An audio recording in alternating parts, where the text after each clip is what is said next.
laras kebangsan lan kapitayan lelandesan Pancasila.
Lumantar 96,8 FM LPPL Radio Gemilang, jendela musik dan informasi.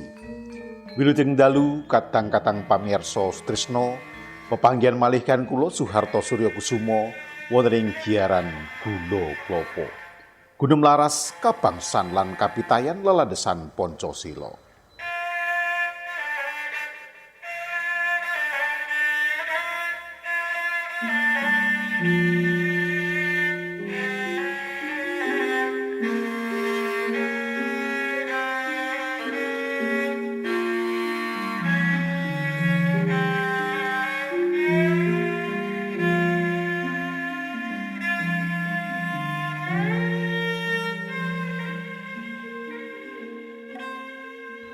Wasinggati kira menika duduk dudah kepercayaan terhadap Tuhan Yang Maha Esa wonten ing tlatah Kabupaten Magelang. Inggih wonten dalu menika sampun rawuh wonten ngarsa panjenengan kadang-kadang saking kepercayaan terhadap Tuhan Yang Maha Esa ngesti kasampunan. Menika sampun rawuh Bopo Suhari Tejo Suwiknya. Sugeng dalu Bopo Rahayu. Nggih. Lajeng wonten menika Bopo Purwanto. Sugeng dalu Mas Pur nggih. Rahayu Mas Pur nggih. Sugeng pinanggih malih Bopo. Nggih. Kados pundi pawartosipun? Nggih. Nika jawah terus namun tetap semangat ya Mas Ye. Nggih, matur nuwun sanget Bopo Suhari Tejo Suwiknya. Bopo Suhari menika pidalem wonten Tlatar nggih. Leres mekaten napa? Krogowanan. Oh inggih.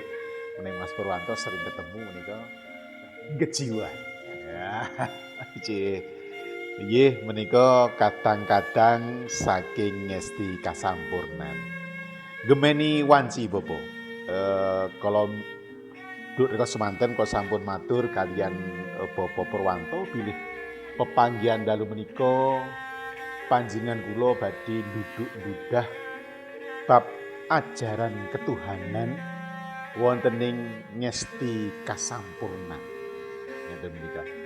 Nah, pramila kangge ngemeni wanci monggo Bapak Purwanto utawi Bapak Suhari saged atur andaran bab ajaran ketuhanan menika wontening kepercayaan ngesti kasampurnan. Sumangga Mas Purwanto menapa Bapak Hari sumangga. Rahayu inggih. Inggih. Pada malam ini kami Purwanto untuk memperkenalkan diri tentang ajaran ngesti kasampurnan. Inggih, matur nuwun sanget. Namun demikian terlebih dahulu kami minta izin Inggih. yang Maha Kuasa Inggih. Leres. uluk salam, kemudian doa singkat. Inggih. Sumangga. Duh Gusti Kang Maha Tunggal, Maha suci nitaken alam sakali. Seksi ning rat wadak alus,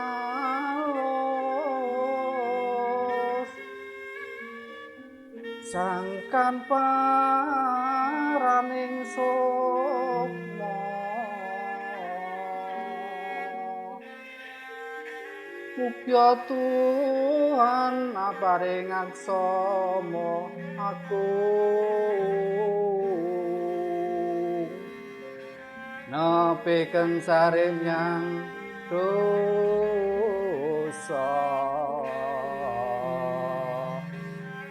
Bring titah paduka Gusti, dene lancang medarno ilmu gaib peparing ira yang widi. Lumantaring guru ulun inggih titah paduka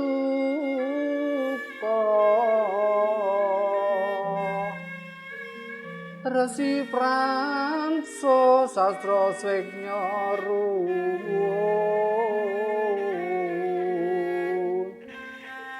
kang paring tugas mring amba anderek ngulari tunggil.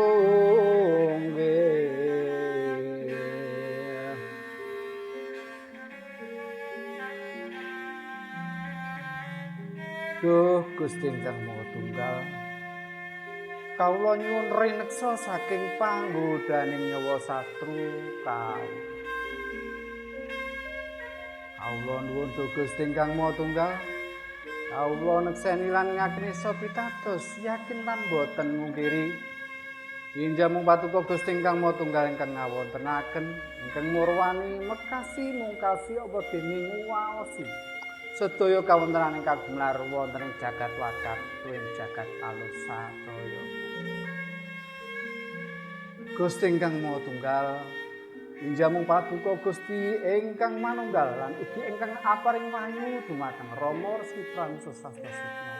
Sajumeneng pipiting gesangipun para makhluk lan sedaya lir ingkang kasatingalan boten kasatingal, ingkang karaos lan boten karaos ing indriya lahir tuwin indriyaning batosipun para makhluk.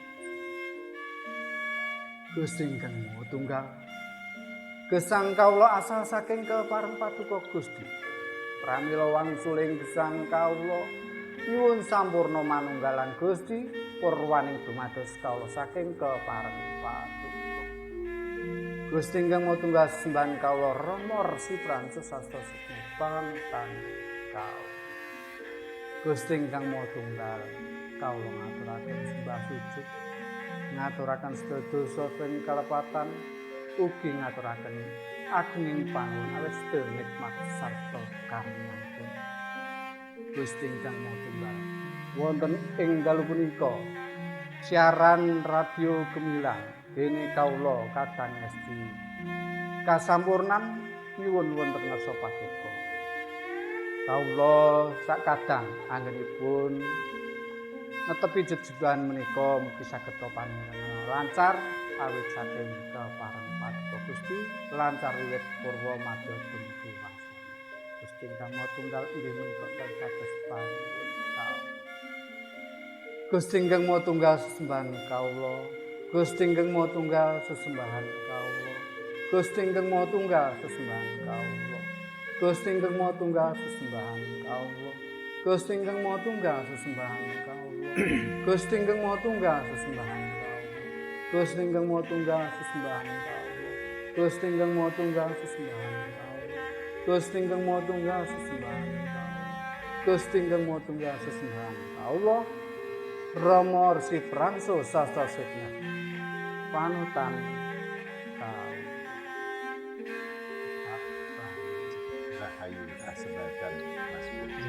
Mugi kanthi tuku pamuji wau Gusti nuntun lapah kula panjenengan dalem menika saged babar bab ajaran wonten ing istilah kasebadan.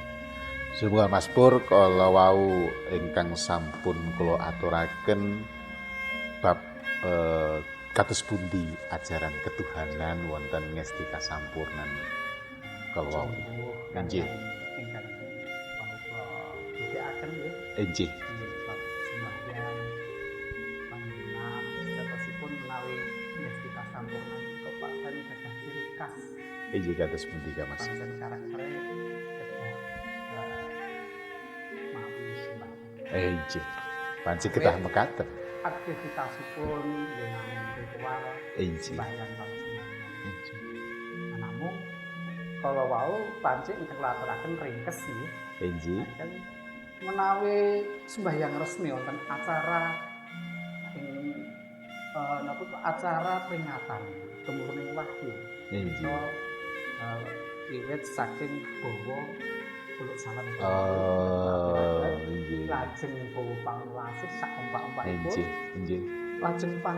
Lajeng mengening kancetan kok ngucapaken sumpah keyakinan ageng paling abidal cekap kabatos.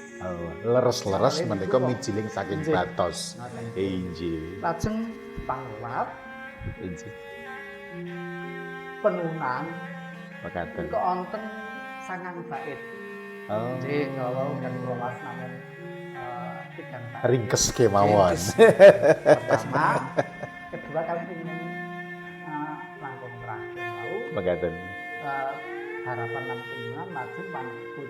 Nah, panebut. Nggih. Jumbuh kalian menika angkang kala rumiyin nggih tahun kepengker. Amargi pikantuk gira namung setahun sepisan nggih Mas Pur nggih warinun pangapunten. Nggih nyuwun Pilih pangapunten. bijang saged. Namung ngeten Mas. Nggih kados pundi? Kula badhe lengkapi sedhik nggih. Sumangga. Ingkang dipun aturaken menika salut Perkenalan nggih Perkenalan. wonten ajaran ngesti. Sumber ajaran Nggih. saking pundi? Nggih. Lajeng kok saged dados ngesti kasampurnan menika pripun? Nggih, nggih. Pendirine sinten? Nah, Nggih. tesih wonten malih teng mriki. Sejarah Iya, ringkesipun betul. nggih wari nggih. Nalika semanten tujuan sejarah singkat pengertian nanti ingkang badhe kula aturaken pengertian tentang nama asas dasar kepercayaan. Nggih. Sae. menawi ngesti kasapunan piwucalipun lang apa sampun kesah wonten ing buku ajaran. Injih. Saking napa kok wonten nama, wonten asas, wonten dasar kepercayaan. Injih. Gitu. Lajeng nama. Ing napa kok diparingi nama Ngesti kasampurnan. Kados pundi menika Mas Bro? Ngesti kasampurnan iki singkat mawon nggih. Injih. Ngesti niku mengarah sempurna itu Kesempurnaan sampurna. Sempurna lahir Batin. kalau dilendrehaken panjang Kantos benjang-benjang mangke. Nggih, Pak nggih. Babar bab ngelmu Jawi menika mesti setunggal dalu natas menika. lajeng asas lan tujuan. Nggih, monggo. Asasipun berdasarkan Pancasila. Injih. Lajeng tujuanipun gesang tentram wilujeng berbudi luhur wilujeng donya kubur dumugi alam akhir. Mekaten. Lajeng dasar kepercayaanipun percaya dhateng Gusti Kang Maha Tunggal monoteisme. Monoteisme. Nggih. Injih. Kan nalika semanten ugi sampun nyenggol nggih pola dasar penghayatan lahir ingkang kasebat menika dados dasar moralitas kan sabto wajib catur kepalingan. Injih. Mbok bilih menika saged dipun ngendikaaken Mas Pur. Sabto menawa Mas? Sabto wajib catur pepali. Mbok bilih menika saged dipun menapa aturaken malih supados samangke menapa sinambung kalian dikala semanten babar ingkang pepanggihan ingkang sepisan Mas Pur. Sumangga. Nggih, ringkes mawon nggih. Sumangga. Nggih. Sabto wajib catur kepali ingkang sepisan sedaya tubuh dumateng Gusti Kang Maha Tunggal. Nggih. Lan utusanipun. Ingkang angka kalih sedaya tubuh dhateng pemerintah lan utusanipun saking nggih Gusti. Lajeng bekti marang tiyang sepuh lan nabi. Nggih. Lajeng salajengipun menapa ya? Ingkang sepuh menika. Bekti dumateng tiyang sepuh lajeng ugi nomor pinten iki? Nomor 3 3 Bapak. nggih. Lajeng Nomor 3 nggih. Nggih. Bekti dhateng tiyang sepuh lajeng tresna asih Asih dumateng sesami. Dados ingkang sepisan menika setya tuhu dumateng Gusti ingkang angka kalih menika bekti dumateng nagari nggih. lajeng ingkang angka 3 menika Bekti bekti dumateng tiyang sepuh nggih nggih. Tresna dhateng sapadha-padha sami-sami. Lajeng cinta kasih tresna marang anak bojo lan ingkang dados tetangga. kedah welas asih Nggih. nggih Itu lajeng budi luhur adil lan lewelasan nggih terus nepati janji. oh menika Lajeng pepalinipun nggih ingkang sepisan boten kenging zina ingkang sak mestinipun. Ingkang boten sak nggih Bangrek Cina. Ah. Sedrake ngoten niku. zina ingkang boten sak mestinipun. Lajeng boten kenging poligami utawi poliandri. nggih Boten niku. Lajeng ampun gadah ati ingkang bahwen panasten jahil metakel sak panjenenganipun. Ingkang angka sekawan menika cengkah kalian sabto wajib cakepan. Kados sabto wajib menika kados-kados tetekenipun rikalanipun kula panjenengan lumampah wonten bebrayan agung mekaten nggih. Dados sabto menapa? Sabto menapa Kak Mas? Sabto pitu wajiban. Sabto kewajiban. Pitu laras. Nggih. Sekawan wewaler ngaten nggih pepali. Kalau wau kula menapa nun sewu enget ingkang kaping 7 menika kedah napa ora kena kudu netepi janjinipun. Kedah. Lah menika Sae niku Arab, Mas. nggih. Janji niku lek utang. Kata-kata. Apa kalih ngeten. Menawi blenjani janji otomatis nimbulake petengkah. Yang tani. Yang ati. Leres panci ngaten. Wonten bebrayan agung modern menika janji ingkang sok luput menika. Nggih, matur nuwun. Nggih, matur nuwun Mas Pur. Lajeng bab dasaripun bab ketuhanan wonten ngesti kasampurnan menika kados pundi Kang Mas? Amargi menapa kala semanten kula mangertosi bilih wonten tigang piranti kasukman. Nggih. Menika napa gayut kalian bab ketuhanan kala wau? Nggih. Monggo Pak Ari napa Mas Pur monggo. Bapak. Kula nganerin nggih. Monggo Mas Pur. Kula wiwiti saking sembahyang kula salam. Nggih. Jatuspun Gusti ingkang Maha Suci, Gusti ingkang Maha Suci. Nggih. Anamu menawi kita tingali saking babagan kelahiran gitu. Saking Babagan kelahiran. lahir. Soale Nggih. mboten nonton batin menawi mboten nonton Leres. Nggih. Kau ingkang kula bahas kelahiran piye. Nggih. Mangke batasan Nggih, sumangga Kang Mas. ngeten. Saking penghayatan menggah penghayatan kula pribadi. Nggih. Nggih. Niderek kula sinau wonten ing Ngesti kasampurnan menika. Nggih, Kang Mas. jatosipun menawi Gusti menika wonten ruang, Nggih. wonten ketetapan, Wonten ruang, wonten ketetapan. wonten saat, Eh, lajeng wonten peran. nggih. Kados pundi menika? Pranjo ngeten nggih. Sejatosipun kula jerenake mboten napa-napa nggih. Pramila saking ajaranipun Rama, warisanipun Rama RP Sastra Swedia. Nggih. Menawi sesebatan Gusti ingkang Maha Tunggal, Nggih. menika sesebatan kangge umum.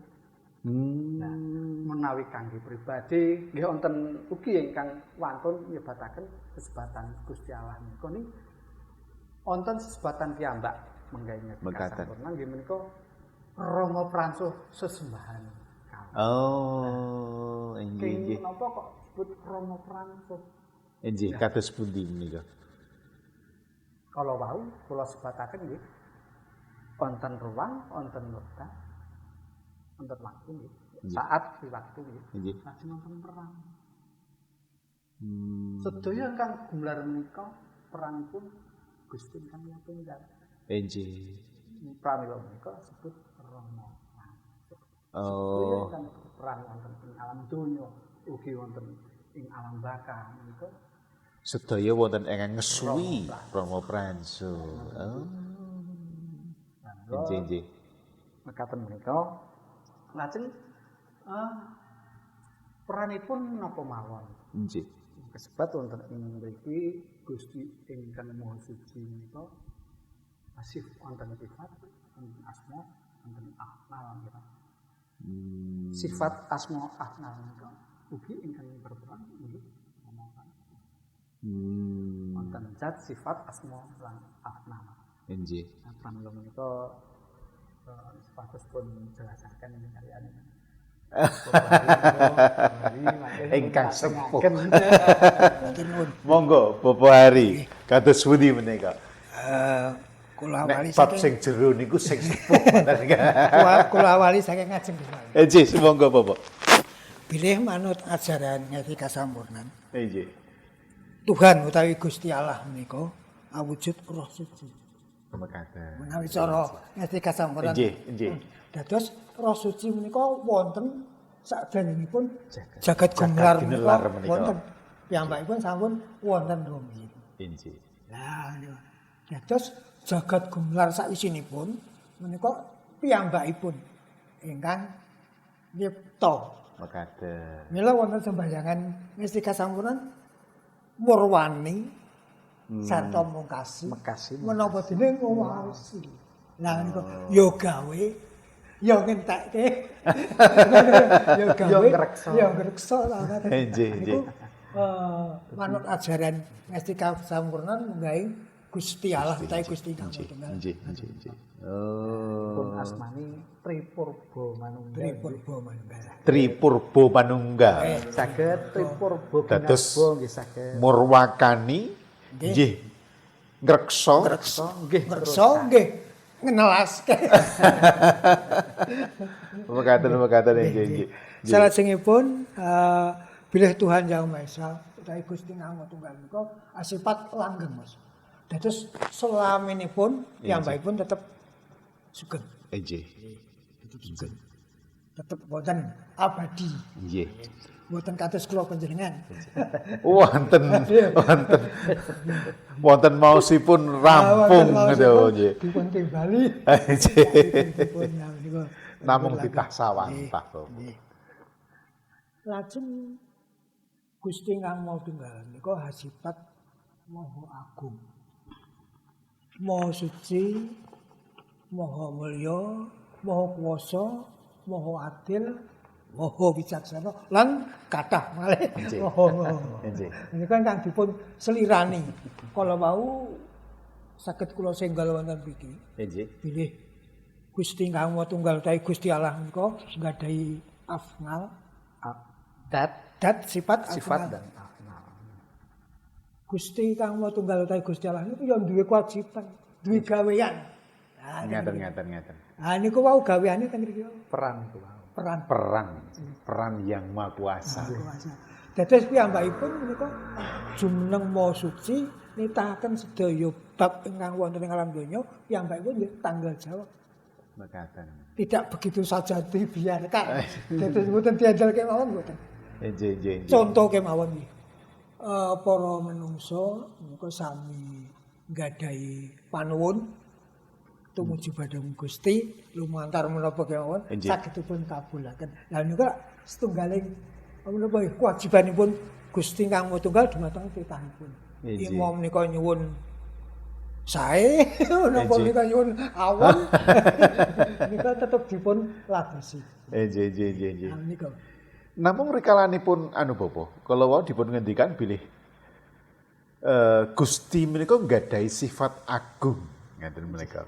Lajeng napa titah menika ugi kedahipun wonten Ngastika Sampurnan kedah nglenggahi keagunganipun Gusti, nggih kedah nglenggahi napa cinta kasihipun Gusti utawi kados pundi Bapak? Nggih ngaten. Kula panjenengan minangka titahipun Gusti Kang Nggih. Maha Tunggal utawi Gusti Allah. Kula panjenengan ngakeni nggih, ngakeni keagungan Gusti Kang Maha Tunggal. Ingkang wonten. Nggih. Wonten ing alam donya menika dumados sameneing prahara. Nggih. Menawi titah mboten saged damel. Menawi Gusti saged lah. Menika setunggal keagungan. Amargi napa maha kuwasa maha agung keagungan Tuhan. Kula panjenengan kedah nggih ngakeni. Ngaten. Nggih, kedahipun nggih kedah nglenggahi bab menika. Ra ketung sithik ya kudu di keagungan. Saged madhahi sedaya ingkang benten kalian kula panjenengan ngaten nggih Bapak nggih. Nggih Bapak. Kasih sawetawis Bapak. Menawi kala wau matur menawi babar bab ajaran Jawi nika wah nggih. Namung nun sewu Bapak atur pangandikan Bapak kedah kasih sawetawis amargi badhe wonten pawiwara ingkang badhe katur. Pamirsa tresna giar kula klapa kasih sawetawis awit wonten pariwara ingkang badhe katur. Tetap nyawiji wonten ing giaran Gula Klapa lumantar 96,8 FM LPPL Radio Gemilang jendela musik dan informasi. Apa? Maudy Ayunda gak pernah posting foto lakinya, tiba-tiba posting foto akad? Pasti dia. Komen ah. What? Desi, tetangga centil beli mobil baru lagi. Padahal dia kerja juga enggak. Komen pedes, share ke grup Giba ah. Stop Besti, yuk bijak bersosial media. Jempolmu harimaumu. Stop hoax dengan melakukan klarifikasi, konfirmasi dan validasi informasi yang kamu terima sebelum dibagikan lagi. Berhenti menebarkan kebencian di sosial media dan mari tebarkan kebaikan. Simpan gadgetmu, mulai berinteraksi langsung dengan orang terdekatmu. Iklan layanan masyarakat ini dipersembahkan oleh Dinas Komunikasi dan Informatika Kabupaten Magelang. Terdapat bagian yang disambung pada setiap lembar uang. Kedua, warna uang sambungan berbeda antara sisi satu dengan sisi lainnya. Ketiga, terlihat ada garis jahitan pada lembar uang mutilasi. Dan keempat, terdapat nomor seri yang berbeda pada bagian sisi. Uang mutilasi ini tentu tidak dapat dipergunakan untuk alat pembayaran, karena merupakan jenis modus penipuan. Nah, kenali ciri-cirinya dan tingkatkan waspada agar kita tidak mudah tertipu. Iklan layanan masyarakat ini dipersembahkan oleh pemerintah Provinsi Jawa Tengah.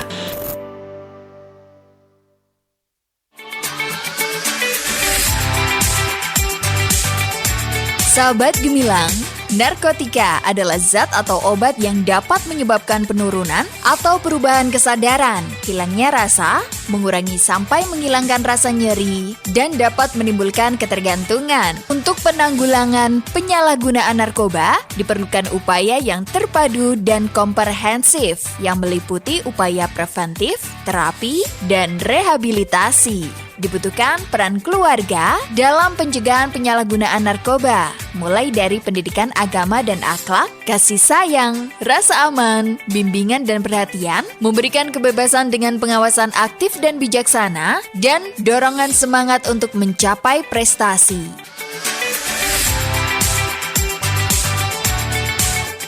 Ayo, hindari narkoba demi masa depan yang lebih cerah. Iklan layanan masyarakat ini dipersembahkan oleh Diskominfo Kabupaten Magelang dan 96.8 FM LPPL Radio Gemilang, Cendela Musik dan Informasi. Mama, nih lihat gambarku bagus kan, Ma? Ih, adek, udah sana main sendiri dulu. Mama lagi pilih-pilih baju buat lebaran nanti. Udah sana. Papa, bagus kan gambarku? Randi, kamu dengerin nggak kata mama tadi? Hah? Sana main sendiri. Aku butuh didengar. Mama, Papa, tolong perhatikan aku. Anak yang kurang perhatian dan kasih sayang orang tua biasanya cenderung mengalami berbagai masalah kesehatan, baik fisik maupun mental. Letakkan gadgetmu, perhatikan anakmu. Jangan sia-siakan usia emas mereka.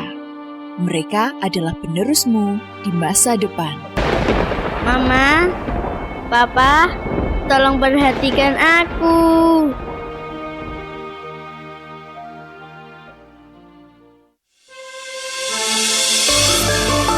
Gula Klopo, guna melaras kebangsan, lan kapitayan lelandesan Poncosilo.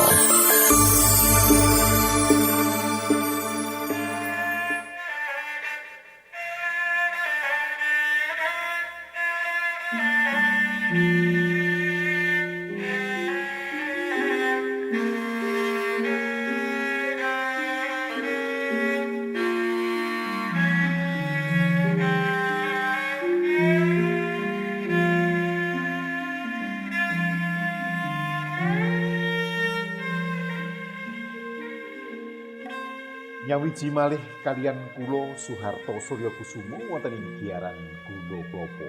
Guna melaras kabangsan lan kapitayan lelandesan Poncosilo. Ingkang dalem menika pinanggih kalian kadang-kadang saking kepercayaan terhadap Tuhan Yang Maha Esa ngesti kasampunan. Injih Popo Hari ugi Kamas kula Mas Purwanto. Kalau wau sampun kababar sifat-sifatipun Gusti ingkang wonten Maha Agung, lajeng Maha Suci lan sampeyan mulya. Monggo mbok bilih bapa menika saged dipun menapa babar langkung lebet malih kados pundi bapa menika. Mestipun kan keagungan Tuhan. Ini kan menungso nggih kedah nggadahi keagungan menika ora ketung sekedhik kangge menapa ingkang ateges sampun lebet bab ngèlmunipun anggenipun bebrayan agung tansah gegondelan dumateng Gusti ingkang Maha Tunggal kala wau. Nah, lajeng kados pundi sifat keagungan, kesucian kala wau mbok bilih saged dipun anu malih, dipun duduk dudah malih, dipun slendhrahaken malih Bapak semangga. Matur nuwun. Inggih. Wondene kala wau sampun kula aturaken menggaing keagungan. Inggih. Keagungan kala wau sampun kala sebat nggih. Awit saking keagunganipun Gusti Kang Maha Tunggal anggenipun babar donya menika badhe kadamel kados menapa menika saking kersanipun Gusti Kang Maha Tunggal. Lah menika menungso nggih kedah ngakeni kawontenan menika. Kosok wangsulipun midhiri ajaran saking Ngastika Sampurna. Putra siswa Guru Agung Panutan kita RPS Sastra Sipta. Menika nggih samukawis ingkang sampun dipun paringaken ngelmunipun ugi saged kangge mbabar kawontenan donya menika. Saged. Ilmu menika. Ngaten-ngaten. Kagem menapa istilahipun gelar gulung jagat gendelar menika Bapak. Nggih, saestenipun. Menawi para sepuh rikas manten ngendikaken bilih badan menungso menika jagat cilike donya kang gumelar menika. Lajeng kados pundi? Kados ngoten. Awit ajaranipun Paduka Guru Agung Panutan kita RPS Sastra Sipta nglangkungi ilmu tigang prangkat kalau sobat. Nggih. Ilmu tigang prangkat. Menika menawi sampun katam gunungan, dados menika saged kangge budidaya kawontenan donya. Badhe kagem tetulung dhateng sak sami-sami dumados. Nggih. Badhe kagem nyuwun prisa bab kawontenan ingkang arupi donya, ingkang arupi jagat alus, arupi jagat kesucian saged. Nah, menika ingkang kawastanan kasukman tiga perangkat menika nggih. Mujudaken saking keagunganipun Gusti. Mekaten. Menapa menika menapa dan sewu bepilih menawi kula lepat nyuwun pangapunten. Menapa tigang perangkat menika non sewu Bapak. Menawi wonten ajaran Jawi menika manifestasi dari sedulur papat utawi kados pundi Bapak? Napa benten malih? Benten. Oh. Agak berseberangan sedikit. Oh, mekaten. Kados pundi Bapak? Menawi dipun bentenaken kalian sedulur papat limo pancer. Nggih. Matur nuwun. Menawi cara Ngastika Sampurnan ilmu tigang perangkat menika kang sepisan madosi utusanipun. Gusti Kang Maha Tunggal. Nggih. Kaping kalih madosi cahyane Gusti Kang Maha Tunggal. Kaping 3 madosi nafsu utawi satrune. Nah, satrune kula panjenengan. Menawi cara kejawen, satru menika dados Gusti Allah.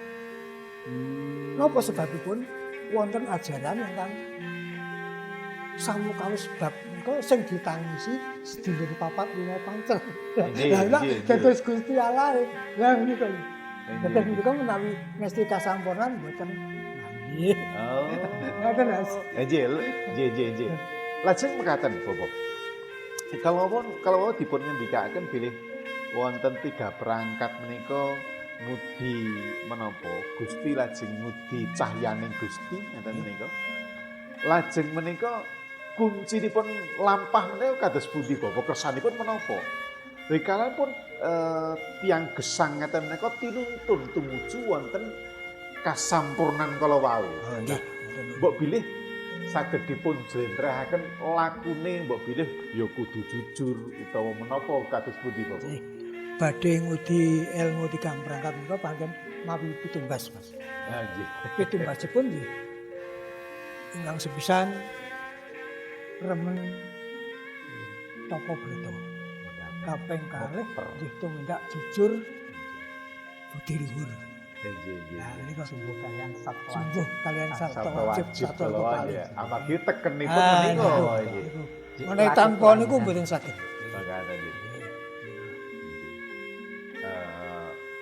Sak menika kiai menika kon Tapa Brata ya wah ya abot estu nggih. Pramila kiai ingkang kersa ngudi ngaten menika tentunipun kiai ingkang pinter. Wonten ing gesang bebrayan modern ngaten menika kon poso ngoten Tapa Brata. Lah dhewe nika aja kedah-kedah jujur menika kan aurat menika. Apa-apa dinggokke Bapak menika. Nggih. Oh, maka dados sedaya kedah teteken sabto menika laku lahir kedah pun lampahi saben Saben Dados cara batos menika nggih nyuwun dumateng Paduka Gusti Kang Maha Tunggal nyuwun pinanggih elmi tigang berangkat. Dados menika kedah wonten lagu Nggih. kantenan kanthi lampah sabto wajib kala wau. pramila kan ngaten. Nggih. Menawi kepengin kepanggih cahyang Gusti. Nggih. Menika kedah laku suci. Ajeng menawi ajeng kepanggih utusan siji. Kedah remen kepilih marang sapa wae sing pantes dipilih. Betul wong sugih kok ditulung. Wong sing wis mampu kok ditulung iki. Ingkang pas. Tetulung yen perlu. Lajeng ingkang engko tiga menika yen kepengin ketemu nabi. Iki wani sapa sesire atus mingkali. Ingkang baten sadar malah lan rimo. Lakunipun menika. Ciri khas tigang Perangkat menika. menika. Indonesia itu anakmu sedaya wau mlebet wonten ing sabtu wajib sabtu kepanggih. Menawi kepengin panggih sedayane kok ana suci mesti dinani ayo bakalan panggih to niku. Lajeng wonten daya manfaate. Suci panggih.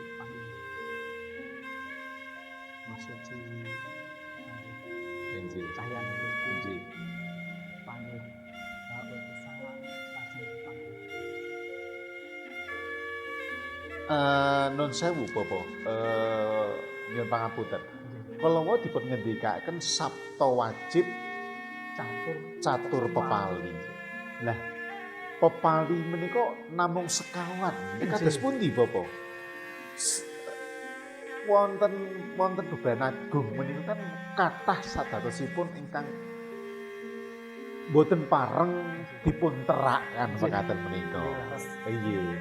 Namung ngeten, menapun tingali ingkang mawa sekawan ampun cidra kalih. Ampun cidra menawi dipun babar sampun wah iki menika. kathah sanget. Namun kula napa nggih nun sewu lawuh lebet malih. Biasanipun wonten kapitayan Jawi. Menika kathah-kathah boten wonten ingkang ngaturi nyaosi ajaran bab pepali. Kamas Bapak. Amargi menapa? Kudu iso ngerti ge nek ngene iki ra entuk ngaten. Dados lajeng wonten pengalaman laku. Oh berarti aku nek ngene iki nek nglakoni ngene iki aku ra entuk. Berarti aku kudu ngene iki misalnya. Namung wonten ngastika sampurnan menika sampun dijlentrehaken dening wonten catur pepali menika. Nggih. Ngaten iki. Oh, ing menapa kok boten kados kapitayan ingkang Jawi ingkang lami kan biasanipun ngaten menika, Bu. pun jletrehaken. Nggih. Ingeten nggih. Menawi ing sok sinten ingkang badhe kepanggih kasukman tigang perangkat. Nggih. Ilmu kasukman tigang perangkat niku wontenipun wonten ing alam gaib.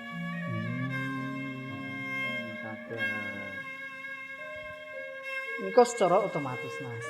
Sok sinten ingkang sinau ilmu kasukman kala wau nyuwun kepanggih cahyane otomatis dituntun mawi ciri khas utawi panci ajaranipun Rama menika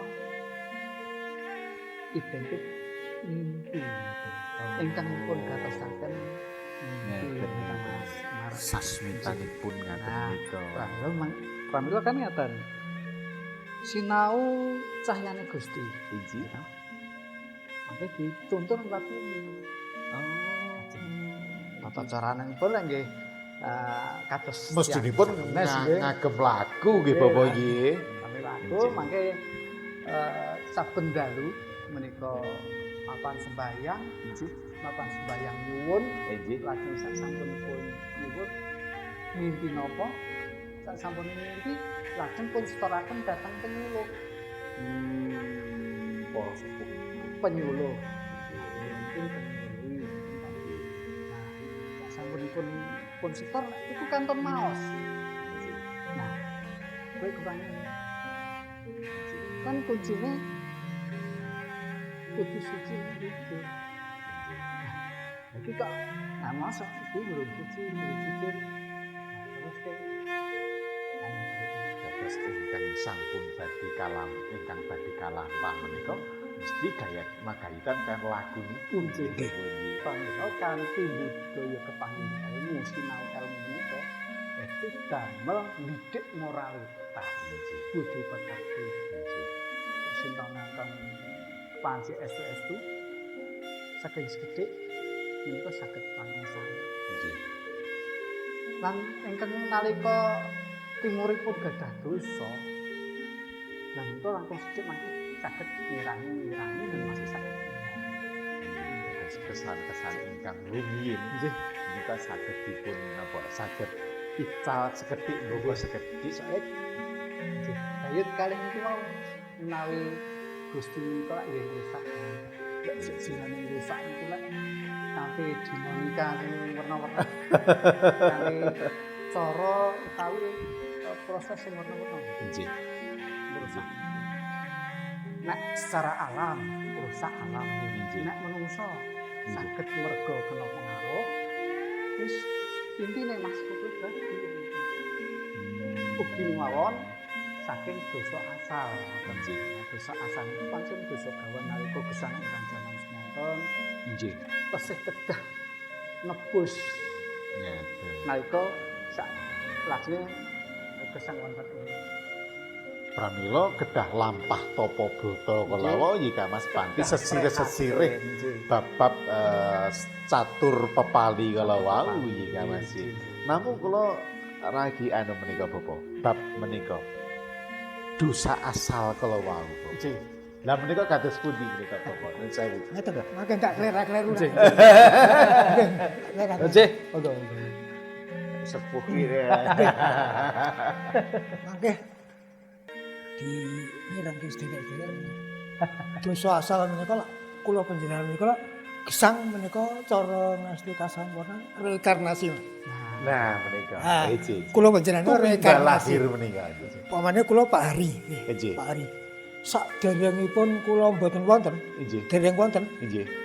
Badhe kula niki wonten lak wonten roh ingkang mlebet kula. Teng kula. Nggih. Roh sing mlebet kula niku riyen kados pundi gesangipun. Nggih. Lah niki Mas, dosa asalipun. Nah, ingkang menika kedah dipun menapa tebus menapa dos pundi Bapak?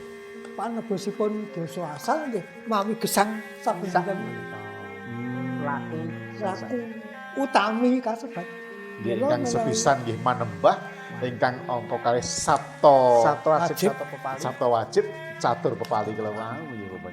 Dados menawi ajaran ngesti kesampurnan badhe nebus menawi menapa ing semangke menawi kula kan mangke badhe mboten wonten. Injih. Nggih ta? Injih. Kula mangke badhe mboten wonten mila Pak Harimo mangke rekarnasine kados pundi. Menawi kula mangke reinkarnasi kang badhe kula tuju menika kula betahaken lari menika kedadosan tiyang sae. Kula kesangkan alam donya lho kudu niku mboten nimbang kalih sabta wajib Catat terpepali. niku Mas. Menawi lampah kula panjenengan wonten ngalam Padang menika sae, ingkang mekaten mangke tumimbalahipun nggih wonten raga ingkang sae. Mekaten. Kanthi. Namun nun sewu, menawi lampahipun boten sae kados pundi Bapak? Napa nggih saged tumimbal lahir kan para sepuh sak ngendikake iso tumimbal lahir nang kewan. Napa saged mekaten Bapak? Saged. Saged. Mekaten. Cara ngesi kasamuan pancen ngaten Mas. Dados ajaran ngesi kasampunan menawi tigang perangkat menika sampun cekap. Saged mangkertosi. Lampahing sukma. Sukma kalih nyawa niku ucul saking raga lan gandeng. Mekaten. Mula Gusti Kang Maha Tunggal menika nitahaken jagat wadak, jagat halus, jagat kesucian. Mekaten. Sampeyan telu. Oh. Lah mila ngeten Mas. Kula Injih. dikon ngendikaken menawi tiyang ingkang tumindakipun mboten sae. Injih. Menika dipun reinkarnasi wonten alam donya. Injih. Wonten mriku sampun saged dipun pikantuk. Teng jagat niki. Oh. Manut ajaran ngesi kasarupana wonten niku. Injih. Dados alam antara. Tumunggal Nggih, alam antara menika alam peteng, alam biru laut, lajeng alam abang. Abang. Menawi sukma lan nyawa menika tasih wonten alam peteng. Sipatipun mendel kados watu. Oh. Tidak kita alam donya nggih kados watu, kados wiwitan. Ha menawi sukma ingkang tasih wonten alam biru laut menika dipun dhakaken wonten alam donya nggih dados tiyang ingkang boten saged dipun tata. Oh. Lah niku. Ingkang angka 3 ingkang abang wau nggih. Injih. Dados menawi wonten dunia abid niku alam wani menawi cara Injih. ngeci kasampun kok didhunke reinkarnasi. Teng donya ya nabrak-abrak Mas. Kaya bola dewa. Niku lho atus bola dewa. Terus sapa wani aku? Injih. Oh, ten niku Mas. Lajeng kados pundi Bapak? Menapa nggih wonten warni nek menawi pangertosan kula. Lajeng wonten warni petak ingkang samangke tumimbal lahir wonten kasaingan. Kados pundi Bapak menika? Ah menika sak sampunipun alam antara Nggih. ingkang dipun yasa dening Gusti Kang Maha Tunggal lajeng wonten alam kesucian. Alam kesucian niku wonten alam kuning, petak memplak. Nggih, lajeng petak sing padang jinglang kan sangkan. Itu alam akhir. Alam akhir. Menawi tiyang ingkang sampun dumugi ngriku niku, wah ampun. Niku upami tumimbal utawi reinkarnasi teng donya ya kula sampun rasa ngeri. Panci tetap pilih. Lho ya rasa ngeri. Injih. Oh. Dados wonten iki kula saged napa nggih saged nyimpulaken. Dados kula panjenengan niku gesang ningali para kadang para sederek ingkang wonten lumayan bumi menika. Kok kados katen vokalipun lan niku dumados saking pripun. Terus boten kersanipun piyambakipun boten. Kersanipun Gusti Kang Maha Tunggal. Dipun dhakaken reinkarnasi perintah Tuhan. Perintahipun Gusti Kang Maha Tunggal. Dadi Menawi mekaten kathah piyayi ingkang laku tapa brata tumuju wonten kesaenan menika saged nuwuhaken generasi yang akan datang ugi sae Bapak. Saged. Namung menawi nun sewu menika pengangen-angen bodho kula Bapak. Menawi sak menika wonten alam padang menika kathah piyayi ingkang nun sewu ingkang lakune ra karuan nggih samangke ngedalaken generasi ingkang ra karuan. Nggih, napa nggih mekaten nggih. Terus. Pramila nun sewu menawi pekaten sanadyan to kadang-kadang penghayat iya ming sithik ning do seneng lagu brata lah menika ingkang sak mangke saged memayu-hayu bagya bawana menika mbok bilih mekaten Nggih, nggih. Terus. Terus Ajaranipun saking Guru Agung Wangkam kita arep sabda dadi. nggih. Nalika sugengipun kan piyambakipun menika netepi dawuhipun Gusti Kang Maha Tunggal. Jeneng menika utusan to Mas. Utusan kan manut perintahipun. Dados wonten donya menika dados tepa tulodo tepa palupipun sedaya para putra siswa. Dan dados menika para putra siswa nggih kedah napa napak tilas. Napak tilas padha dalem. Menika pengajap ing semangke kepengin dados tiyang ingkang tentrem donya lan akhiratipun. Dados kula pitados Mas. Menawi menungso menika sabta wajib catur pepalinipun dinggo semua diagem sedaya. Mboten badhe tumindak ingkang awon. Tetep dados tiyang sae. Mboten bertah iku ora kancaku iki ora ngaten nggih Bapak nggih. Tetep dados tiyang sae. Nggih. Ingkang mekaten jagat ginelar menika alam padang menika nggih ayem tentrem wontenipun nggih Bapak. Namung menawi mboten wonten ingkang nun sewu wonten piyayi ingkang jail mertakil nggih kula panjenengan ora gelem laku prihatin. Mbok bilih pati tegasipun ngaten menika. Nggih. Tunggal kahanan sing ra kae ra Karena mboten wonten sing rusak. Lha iki menika Iku janggepipun gesang. Kesanipun kula panjenengan nggih laku prihatin. Namung estu kula menika dados napa nggih terbuka kawontenan alam padang menika. Dados kadang-kadang penghayat rikalanipun tekun anggenipun sujud panembah menika sasak mangke saged nuwuhaken generasi-generasi ingkang nggadahi bebuden ingkang luhur. Mbok bilih napa sedaya penghayat kepercayaan menika sedaya tumuju wonten gegayuhan satriya utama ingkang nggadahi watak ingkang luhur. Mbok menawi mekaten. Napa purnanipun napa pawan pangandikan dalu menika bilih sedaya kula wau tumuju rikalanipun kula panjenengan nglampahi sabta wajib catur pepali menika tumuju dumateng bebuden ingkang luhur kala wau nggih Bapak nggih. Nggih sae sanget menika. Menawi sedaya saged nglampahi ngoten menika Indonesia menika nuswantara menika ayem tentrem sekeca gesang. Nggih Bapak Bapak Hari Kamas kula Mas Purwanto matur sembah nuwun dalu menika estu menika bikak pangertosan lebet bab pangertosan Jawi Bapak.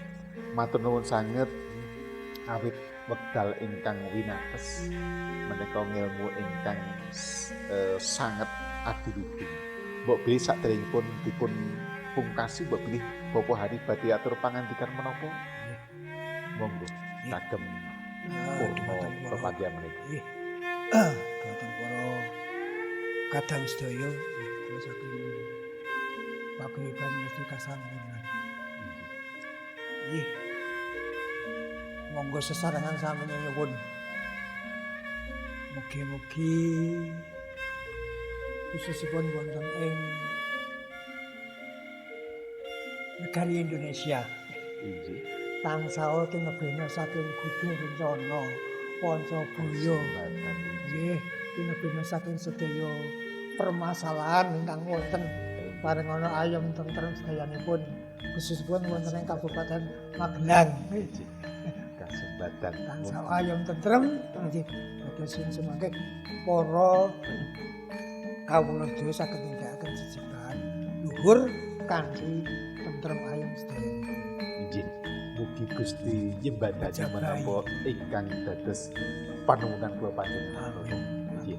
Injih, mekaten matur nuwun kadang-kadang pamiyos tresna pinanggih malih wonten giyaran gula klapa candhaipun, kathah kekirangan, kathah kelepatan atur kula ingkang boten saged nuwuhaken syukuring penggalih estu-estu kula nyuwun lumuturing sih samudra pangaksam. Matur nuwun, hayu rahayu sagung dumadi. Matur nuwun. Muji syukur kunjungan aku negeri Indonesia antunutra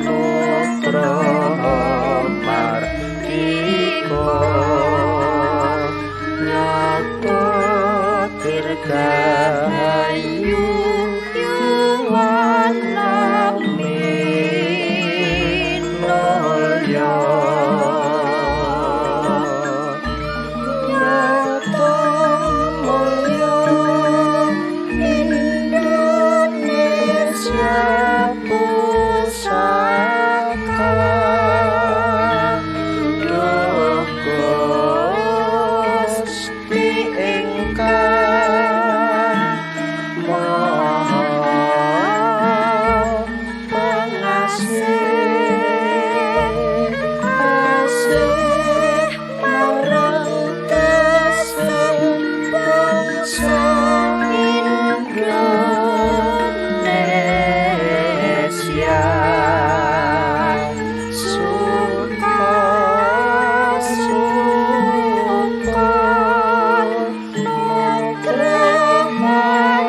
Tepat pukul 22 waktu Radio Gemilang.